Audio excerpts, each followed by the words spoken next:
Tranche de couple, les histoires et le monde vitaminé de Guillaume et Max, saison 3. Bonjour, bonsoir, nous sommes Max et Guillaume et nous sommes très heureux de vous retrouver pour ce 11e épisode de la saison 3 de Tranche de couple. Ah ouais, déjà ? Ah ouais, déjà, épisode qu'on a choisi d'intituler Politique hors note politique. Et comme d'habitude, on vous invite à vous abonner à ce podcast pour être prévenu des nouveaux épisodes qui sont diffusés le lundi tous les 15 jours. Et on se retrouve entre-temps sur notre page Facebook, notre compte Twitter, vous le savez, toujours Tranche de couple, comme le nom du podcast. Et puis, vous pouvez aussi nous envoyer des emails, tranchedecouple@gmail.com. Enfin, un mot, un seul, partagez sur vos réseaux sociaux, à vos proches, à toutes celles et ceux qui sont susceptibles d'être intéressés par le podcast. Ça nous permettra de continuer à accroître la visibilité de Tranche de couple et d'être aussi... à garder la motivation à vous proposer cette petite tranche de nos vies et d'actu tous les 15 jours. Allez, comme d'habitude, on commence par la rubrique Actu. Et aujourd'hui, Guillaume, tu nous parles d'un sujet politique. Ah bah oui, surprise, surprise, dans un podcast politique hors note politique, je voulais vous parler présidentielle. Ça ne vous aura pas échappé en effet, on annonce pour les 10 et 24 avril une élection présidentielle uninominale à 2 tours, en France. Youpi, comme tous les 5 ans, c'est le principe du quinquennat, vous allez pouvoir vous farcir matin et soir, et même parfois pendant la journée, votre lot de femmes et d'hommes politiques à la télé, à la radio, sur Internet, sur les réseaux sociaux. Ça a déjà commencé. Hein. Oui, ça a déjà commencé. Pour rivaliser de créativité, pour s'attirer les telle ou telle frange minoritaire, mais incontournable de l'électorat. Qui les cols blancs, qui les ouvriers, qui les enseignants, coucou Jean Mich, raté pour cette fois à mon avis, qui les LGBT, qui les classes moyennes, etc., etc., etc. On n'est pas en général super chaud pour faire de la politique sur ce podcast, ça ne vous aura probablement pas échappé. Ça ne veut pas dire qu'on n'a pas nos opinions. D'ailleurs, on vous donne parfois aussi nos propres opinions, mais qui vont au-delà de la politique. Ce sont des convictions personnelles qui n'ont rien de politique. Mais simplement, on essaie en général de ne pas rentrer dans des espèces de combats d'arrière-garde ou de polémiques à 2 balles. Vous êtes trop précieux pour ça et on espère qu'on réussit à vous éviter ça. Donc l'idée ici, c'est simplement de remettre un peu l'église, la mairie, le bar au milieu du village, comme on dit en Belgique, biffer la mention inutile, et de rappeler quelques principes sur le processus de ces élections présidentielles. Donc nous sommes en France, en quinquennat depuis le début des années 2000. Avant, l'élection présidentielle se jouait tous les 7 ans. Aujourd'hui, il y a une élection présidentielle tous les 5 ans. La Constitution de la Ve République garantit à la France un régime semi-présidentiel.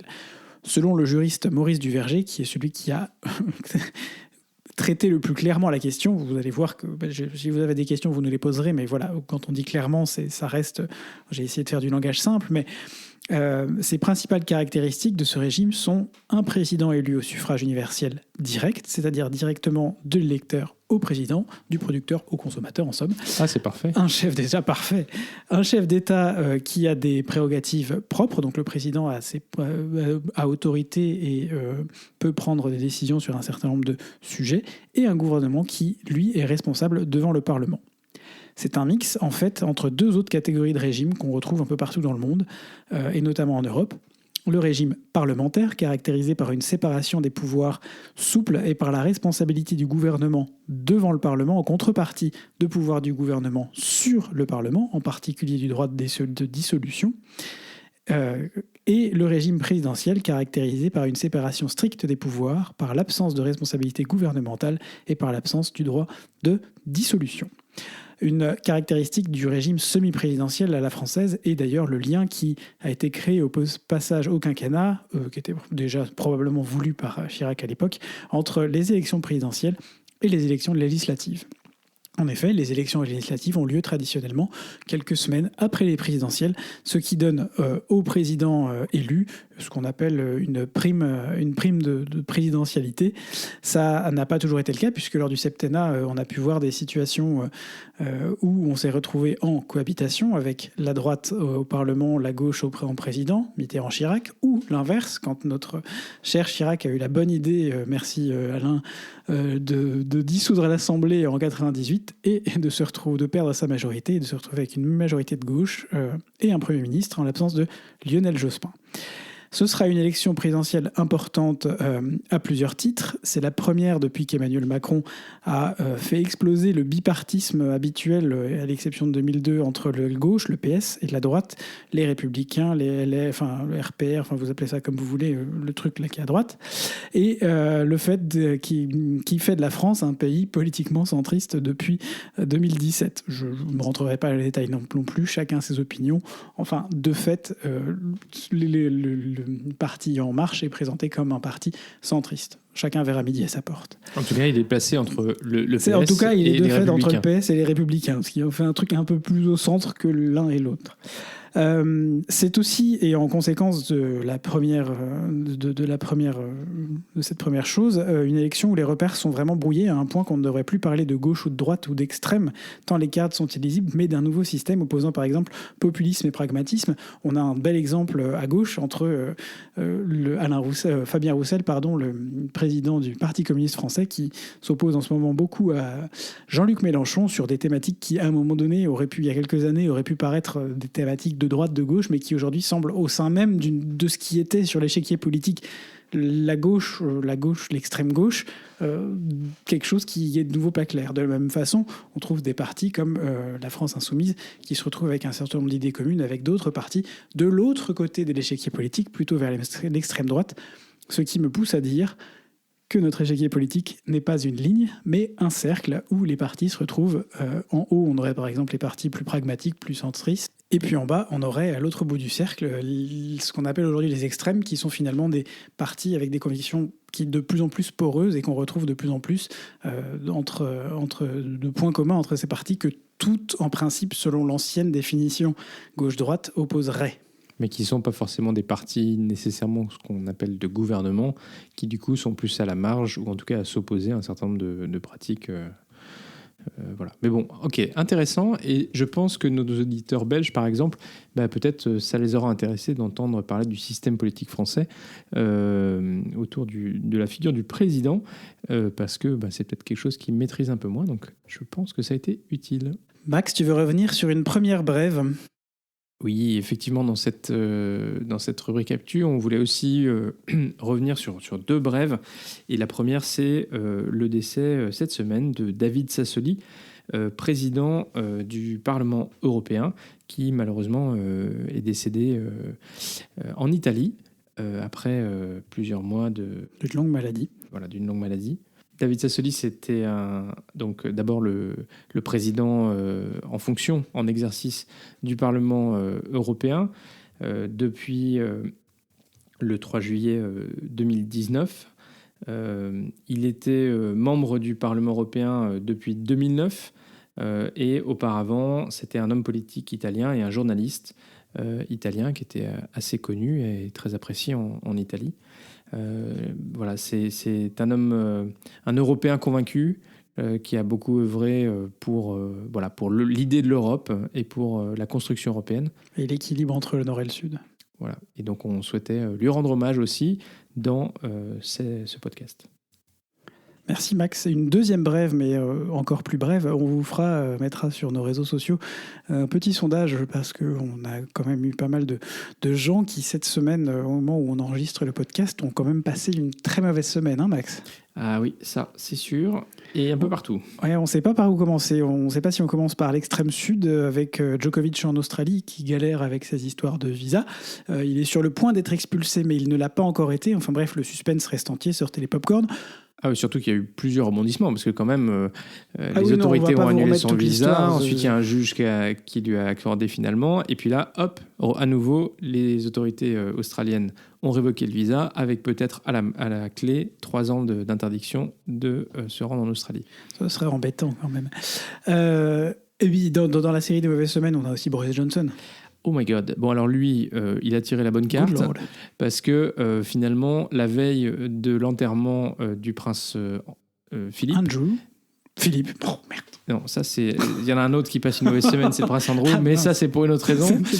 Mais la veille de l'enterrement du prince Philippe... Il faisait la bringue. Il faisait la bringue au 10 Downing Street. Et alors visiblement, toute l'équipe de la Task Force Covid qui venait qui avait interdit les rassemblements au Royaume-Uni, eux aussi avaient décidé de faire une soirée. Donc, c'est plutôt pas top comme semaine pour Boris Johnson, effectivement. Et le dernier, le Français dernier, c'est un Français, c'est notre ami Jean-Mich.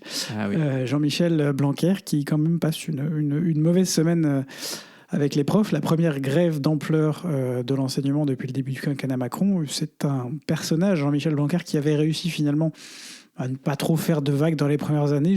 À titre personnel, j'ai jamais trouvé que c'était un personnage transcendant, ni dans ses idées, ni dans sa personnalité, mais voilà, il avait réussi pendant 3 ans à maintenir les choses, et puis on constate quand même qu'il, en réalité, c'est un peu Monsieur Gaffe, et qui le gère pas très très bien, disons, depuis le début de la pandémie de Covid. On parlerait ici de l'absence de mise à disposition de masques pour les enseignants. Alors je veux dire, bon, dans les 6 premiers mois, on était tous dans la merde. Tout le monde s'est serré les coudes, et tout le monde s'est retrouvé... Là, vous n'avez pas vu mes gros yeux à Guillaume. Je ne l'ai pas fait exprès. Et tout le monde s'est retrouvé... Comment tu veux que je fasse le montage avec ça maintenant? C'est bon, tu peux le laisser. Vous me pardonnerez ce moment d'égarement, ce lapsus. Et donc, bref, tout ça pour dire que notre ami Jean-Michel Blanquer passe aussi une assez mauvaise semaine, et que c'est un peu dommage que maintenant il annonce que des masques vont être fournis aux enseignants, des capteurs de CO2, des choses comme ça dans les écoles, alors que c'est quelque chose qui est demandé depuis à peu près 1 an. Bref, blague à part... On vous permettra quand même de voter, puisque Exactement. Le principe de ce podcast, c'est politique, n'est-ce pas? Donc vous voterez pour qui passe la plus mauvaise semaine sur nos réseaux sociaux. Max, sans transition, Oh, mais c'est terrible. Je t'ai expliqué la dernière fois qu'on appelle ça PFUE. La PFUE, tu vas nous reparler donc de la présidence française de l'Union européenne. Exactement. Je vous l'avais dit, pendant ces 6 mois de présidence française, on va consacrer la rubrique de décryptage de l'Europe à mettre en avant certains événements importants, mais aussi à vous parler de certaines caractéristiques de la présidence tournante et du fonctionnement du Conseil de manière générale. Parce que voilà, c'est l'occasion aussi d'utiliser des aspects plutôt pratiques pour vous dire un peu comment ça se passe l'Europe. Alors, aujourd'hui, je voudrais faire le point sur les mots-clés des 15 premiers jours de la présidence française. Et puis, après avoir évoqué le slogan de la présidence la dernière fois, je vous parlerai du logo de la PFUE. Alors, pour les mots-clés, le premier, c'était la transition, la passation entre la Slovénie et la France, entre le 31 décembre et le 1er janvier, qui a été symbolisée par les couleurs de l'Europe sur les bâtiments officiels français en France et à l'étranger, par exemple les ambassades. Pas de polémique. Et quelques bâtiments symboliques tels que la Tour Eiffel, l'Arc de Triomphe, etc. On en parle là? Non. Un beau symbole classique de toutes les présidences, y compris celle de Nicolas Sarkozy, bien sûr, mais qui n'aura pas manqué de créer, comme tu l'as dit Guillaume, une polémique. C'est bien dommage, mais je ne m'étendrai pas plus, c'est pas l'objet de ce podcast. À Bruxelles, se sont tenues également les premières réunions officielles présidées par la France, et c'est notamment le cas du Coreper. Alors, je vais en profiter pour faire une petite parenthèse et vous expliquer qu'est-ce que c'est que le Coreper. Alors, le Coreper, c'est le comité des représentants permanents, pour Coreper, des pays de l'Union européenne, c'est-à-dire des ambassadeurs de chaque pays auprès de l'Union européenne. Ce comité, il est présidé par le pays qui a la présidence tournante, et c'est la principale instance de préparation des réunions du Conseil. Le Coreper, il décide si les documents qui ont été préparés par les différents groupes techniques sont suffisamment mûrs pour être mis à l'agenda de la réunion des ministres, soit pour être adoptés sans discussion, soit qui nécessitent une discussion. Alors la subtilité, c'est qu'il y a un Coreper 1 et un Coreper 2. Alors pourquoi? Parce que, comme je vous le disais la dernière fois, il y a 10 formations du Conseil des ministres. Alors, ce serait du coup complètement impossible pour un seul comité de tout gérer. Du coup, on a le Coreper 2 qui rassemble les représentants permanents qui, eux, gèrent la préparation des réunions de 4 formations les plus politiques du Conseil de l'Union européenne, affaires économiques et financières, affaires étrangères, affaires générales et justice et affaires intérieures. Et le Coreper 1 réunit les adjoints des ambassadeurs, donc les représentants permanents adjoints, pour préparer les 6 autres formations du Conseil. Agriculture et pêche, compétitivité, éducation, jeunesse, culture et sport, emploi, politique sociale, santé et consommateurs, environnement et transport, télécommunications, énergie. Juste répartition des tâches. Exactement. Donc ça, c'était à Bruxelles. À Paris, on a eu la visite de l'ensemble des commissaires européens les 6 et 7 janvier dernier, je vous en avais parlé. Allez, j'en profite, on parle du collège des commissaires, c'est-à-dire la présidente de la Commission européenne, Ursula von der Leyen, et l'ensemble des 26 autres commissaires, à la fois les vice-présidents et puis les commissaires. Si on parle du collège, ça veut dire qu'ils ont fait une sortie de classe ? Oui, c'est ça. Ils ont fait une sortie de classe à Paris. Donc, c'est le collège qui adopte chaque semaine les décisions préparées par les différentes directions générales de la Commission, qui sont en gros les différents ministères équivalents, et qui sont ensuite adoptés formellement par la Commission. Quand on dit la Commission a présenté telle ou telle proposition, telle ou telle décision, ben voilà, c'est le collège, un petit peu comme le Conseil des ministres. Voilà, donc ça c'était pour la visite à Paris, ce qui s'est passé à Paris. Il y a eu aussi à Brest cette semaine la première réunion informelle du Conseil Affaires étrangères. Alors du coup, je vais revenir là-dessus. Traditionnellement, on appelle ça le Gimnich. Alors pourquoi ? Parce que le Gimnich, c'était le nom du château dans lequel s'est tenue la première de ces réunions informelles en Allemagne.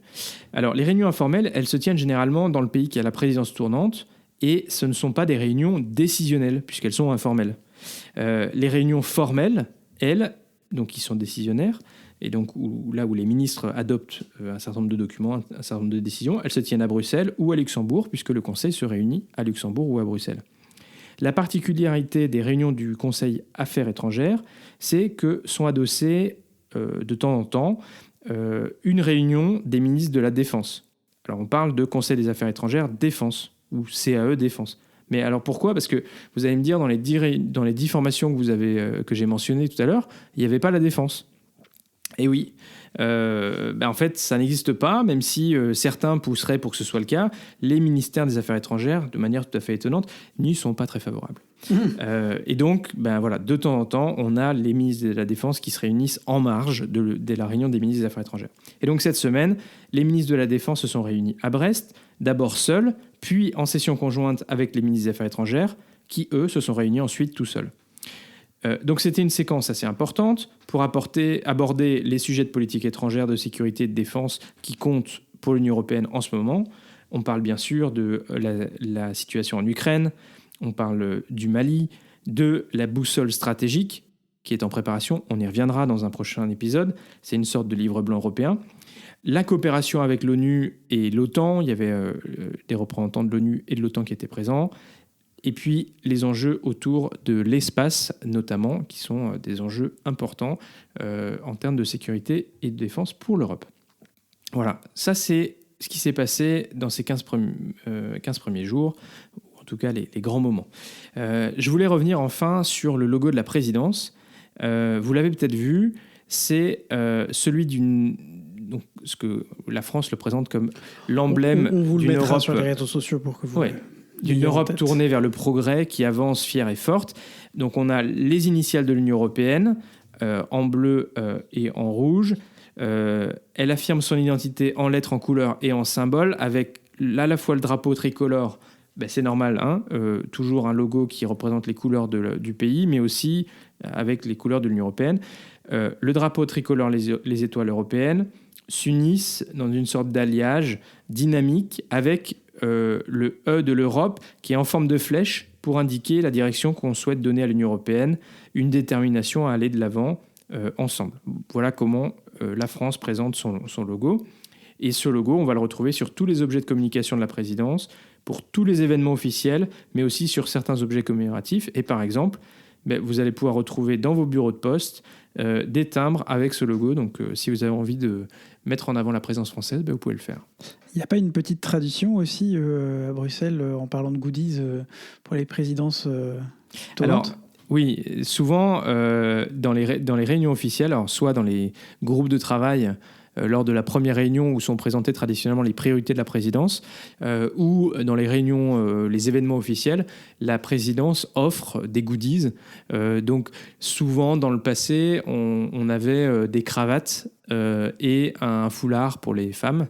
Donc les cravates pour les hommes, un foulard pour les femmes. Il faut dire que cette tradition, alors parfois c'est un parapluie, ou voilà, mais il y a un peu cette tradition-là. Et donc les gens portent y compris pendant la présidence ou après la présidence, la cravate, et donc certains font un peu collègue. Toujours un tote bag de la présidence croate, je crois. Exactement. Et alors, il faut dire que Covid a un petit peu bousculé les choses. Covid et aussi une volonté d'être un peu plus respectueux de l'environnement soutenable et éviter de créer des déchets. Alors, on a vu apparaître comme goodies de présidence des masques. Donc, il y a un certain nombre de présidences qui ont fait des masques avec leur logo. Il faut faire avec son temps. Qu'est-ce que vous voulez que je vous dise, mon bon monsieur ? Et là, visiblement, il y avait assez peu de choses, où il y avait quelques petites choses pour la présidence. C'était notamment une gourde, un crayon et un carnet de notes avec un tote bag aux couleurs du logo. Couleur du logo. Voilà, donc pas de cravate, malheureusement. En général, la présidence française était une des présidences qui était assez attendue parce que forcément, les qualités des carrés de soie ou des cravates étaient en général assez bonnes. Même si, il faut quand même le dire, il y a eu dans le passé, et pas forcément la présidence française, mais il y a eu des trucs assez moches. Enfin, ça manquait de goût. Voilà. En même temps, à l'heure des charges, faire plaisir à 450 millions d'Européens. Non, mais parfois, en fait... En tout cas, ceux qui reçoivent, c'est jamais simple. Parfois, certains États essaient de mettre leur logo, en fait, sur la cravate. Et comme les logos... et quand tu mets le logo, 150 fois sur un Comment, tu ne portes pas 3 fois par semaine en hommage à tes collègues croates ? Ça peut être assez moche. Le logo, Non, les Croates avaient fait une très belle cravate que je porte de temps en temps, en plus de leur tote bag. Mais elle est métable parce qu'il n'y a pas marqué en gros présidence croate de l'Union européenne. Elle est élégante. Voilà. Et quand on a une cravate qui a le logo de la présidence, c'est vite outdaté et donc tu la portes pas vraiment, quoi. Enfin bon, voilà pour la parenthèse PFUE. Merci Max, en tout cas, c'est chouette. Et Guillaume, comme d'hab, hâte d'arriver au prochain épisode. Tu sais déjà de quoi tu vas nous parler ? Mais on a eu des offres notamment de Marie que je retiens. Donc Marie, tiens-toi prête. On te salue et on retient. Pour parler du volet justice de la PFUE. Et je pense que ça, c'est intéressant. Donc si vous vous intéressez plus particulièrement à une dimension de la PFUE et que vous avez envie de collaborer avec nous pour participer à cette rubrique, n'hésitez pas, contactez-nous et on sera ravis d'enregistrer ça avec vous et de faire découvrir différentes dimensions de la PFUE. Guillaume, Belgitude, tu nous parles cyclo ? Belgitude, on va revenir sur un point qu'on a déjà beaucoup et dont on a beaucoup parlé ici. On fait beaucoup de vélo. Il y a beaucoup d'améliorations sur les pistes cyclables en Belgique ces derniers temps. Alors là, je vous décris, il y a Max qui est en train de regarder le temps. C'est vrai qu'on a fait 2 sujets qui nous ont beaucoup intéressés tous les deux et donc sur lesquels on était un peu long. On s'excuse, ce podcast ferait peut-être 35 minutes, mais on vous aime quand même et on vous remercie d'arriver à l'écouter jusqu'au bout. Et c'est pas fini. Je disais donc, piste cyclable Bruxelles, beaucoup d'évolutions ces dernières années, mais on se retrouve encore avec des solutions que je qualifie un peu de solutions à la belge, des espèces de décisions politiques pour créer des pistes cyclables qui ne sont absolument non seulement pas sécurisées, mais pas pratiques et qui sont surtout dangereuses pour d'autres catégories d'usagers de la route. Je veux par exemple parler d'une piste cyclable, la fameuse piste cyclable maintenant dans le petit microcosme des cyclos bruxellois de Kanterstein, qui est une rue entre la gare centrale et le Mont des Arts à Bruxelles, où ils ont fait des très gros travaux sur la rue, donc on s'est dit, chouette, ils vont créer des pistes cyclables, ça va être top, elles vont être de top niveau, comme on dit ici. Et on s'est retrouvé avec une piste cyclable, imaginez-vous, qui part déjà sur le trottoir, donc ils ont fait monter la piste cyclable, bon, ok, d'accord, et puis, à un moment donné, la piste s'interrompt pour laisser la place à quoi ? Un arrêt de bus. Donc en gros, la piste cyclable est au milieu, arrêtée avec un arrêt de bus. Et on a le même type de propositions qu'ils ont faites, parfois dans des ronds-points, où on se retrouve avec des pistes cyclables qui s'arrêtent ou qui filent dans les fourrés ou qui filent dans... Alors qu'elles sont toutes neuves, ces trucs-là. Il y a des exemples qui sont excellents, par exemple sur l'avenue Franklin Roosevelt. Bon, c'est une une avenue très large, mais comme Kanterstein finalement, c'est une avenue très chic. Et de chaque côté, ils ont créé une piste cyclable qui est bien séparée. On a deux voies de chaque côté pour les voitures, une voie de stationnement, la piste cyclable, la piste piétonne, et les feux sont traités en même temps. Il y a un feu piéton, un feu cyclable, etc., etc. C'est du joli travail. Mais on se retrouve parfois à des endroits avec un espèce de travail bâclé parce que des décisions politiques ont été prises sans prendre en compte la sécurité finalement des usagers. Et c'est ce genre de solutions qui font qu'on se retrouve avec une différence entre les Pays-Bas et le reste du monde. J'ai envie de dire, Max, tu m'as partagé cette semaine sur Twitter cette vidéo pour une marque de vélo. Où on voit en fait deux versions de la vidéo. La version pour les Pays-Bas où on voit la même personne, un papa avec sa fille, je crois, qui se balade. Un papa, je précise, sans casque, qui fait du vélo dans différents endroits, différents moments de la journée, etc. Et puis, ils ont refait une pub pour le reste du monde avec un papa et sa fille avec un casque. Parce qu'aux Pays-Bas, quand on ferait une solution pour le vélo, on pense d'abord à la sécurité des usagers. Des cyclistes, des piétons, mais pour les pistes, on fait des pistes cyclables qui sont utilisables par les pistes cyclistes sans danger. Ce qui fait qu'aux Pays-Bas, vous avez peut-être 5 ou 10% des cyclistes qui portent un casque, mais c'est absolument pas la majorité. Et c'est pas une question là-bas, puisque les gens, il y en a qui roulent vite, mais les gens sont respectueux et en tout cas, il y a moins de danger, il y a peu d'essais finalement liés au vélo parce que l'intégration dans les constructions urbaines du cyclisme fait que c'est un moyen de transport moins peu dangereux. Et surtout que le cycliste il est prioritaire en réalité par rapport à la voiture très souvent. Oui, mais ça donc, en principe c'est le cas chez nous aussi. Oui, mais donc par exemple quand tu as une piste cyclable qui traverse une rue, c'est la piste cyclable qui est prioritaire par rapport à la rue, ce qui aujourd'hui n'est pas vraiment forcément le cas. Comme le piéton devrait être prioritaire sur la voiture qui arrive, ou le cycliste qui tourne et qui fait le passage piéton. C'est un choix politique et voilà. Mais c'est sûr qu'aujourd'hui, coup de gueule de Point Belgitude, après 2 coups de gueule sur l'éco-déco, décidément, je suis désolé, c'est quand même plutôt des coups de gueule, mais en tout cas, c'est pour dire qu'on a encore du boulot. Et si jamais vous êtes un décideur politique en matière de mobilité urbaine, par pitié, quand vous pensez à vos pistes cyclables, pensez sécurité des usagers, et pas seulement d'une catégorie, mais de l'ensemble des catégories que vous voulez voir cohabiter sur vos voiries. Ce qui est fou, c'est que le dessin que la responsable politique a partagé sur les réseaux sociaux, c'est quand même un dessin qui a été fait par des urbanistes. C'est pareil, je sais plus où c'est, mais il y a le même truc. Il y a cette piste, on vous le mettra aussi, cette piste cyclable qui s'arrête en plein milieu pour laisser la place à l'arrêt de bus, quoi. Ouais, oui, ça c'est voilà. Bon, allez, on n'est pas forcément très en avance, alors on va continuer. Dans cette rubrique sur la vie de couple, en fait, on voulait aborder 2 choses aujourd'hui. On va faire une petite psychanalyse d'abord, Max. Tu as des difficultés à te projeter. Ouais, je trouve que, je ne sais pas si c'est le cas pour vous, mais ça fait quasiment 2 ans qu'on est dans cette période de Covid un peu compliquée, où finalement, on n'a aucune certitude sur rien parce que tous les projets qu'on fait, ils tombent à l'eau, ou en tout cas, il faut avoir une très grande flexibilité. Et je trouve qu'on s'est, à titre personnel, plutôt bien adapté et tout ça. Mais moi, aujourd'hui, j'ai beaucoup de mal à me projeter dans les prochains mois. Enfin, oui, on a des trucs dans nos agendas, mais je les matérialise pas, quoi. On a une cousinade qui est... vous savez, la cousinade là, qu'on a déjà reportée 2 fois. On est censé l'organiser en mai prochain, mais je n'arrive pas à me dynamiser pour me dire, allez, là, ça y est, il faut commencer à préparer parce que c'est dans quelques mois. Et donc, voilà, je sais pas, j'ai du mal à me projeter. Je sais pas ce que toi t'en... Moi, j'ai pas le temps de me projeter en ce moment. Je vais avoir beaucoup plus de temps, malheureusement, très vite, mais on en reparlera peut-être ou pas dans un prochain épisode. En fait, moi, j'ai trouvé aussi une forme de calme dans le fait de ne pas sans cesse se projeter 8, 9, 10 mois en avance et de se dire, écoute, qu'est-ce qu'on fait le mois prochain ? Est-ce qu'on va avoir la chance d'aller faire un peu de ski ou pas ? Est-ce que, on va en parler. On est à 1 mois du truc. On va regarder ce qu'il y a de dispo. S'il y a des trucs dispo, on fera quelque chose. S'il n'y a rien de dispo, on fera autre chose.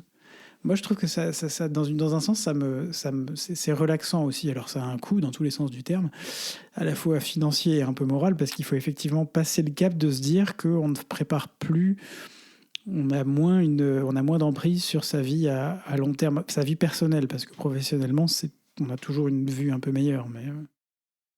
Ouais. Non, c'est sûr que c'est... Voilà. En tout cas, je suis d'accord avec toi, mais là, moi, j'ai un peu de mal. Alors, c'est peut-être aussi le retour de congé avec des semaines qui ont été assez chargées aussi pour moi. Mais voilà.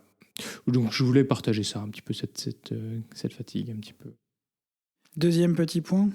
Voilà. Alors, on voulait parler d'un autre sujet qui est important dans la vie de couple. Tu sais que je t'aime.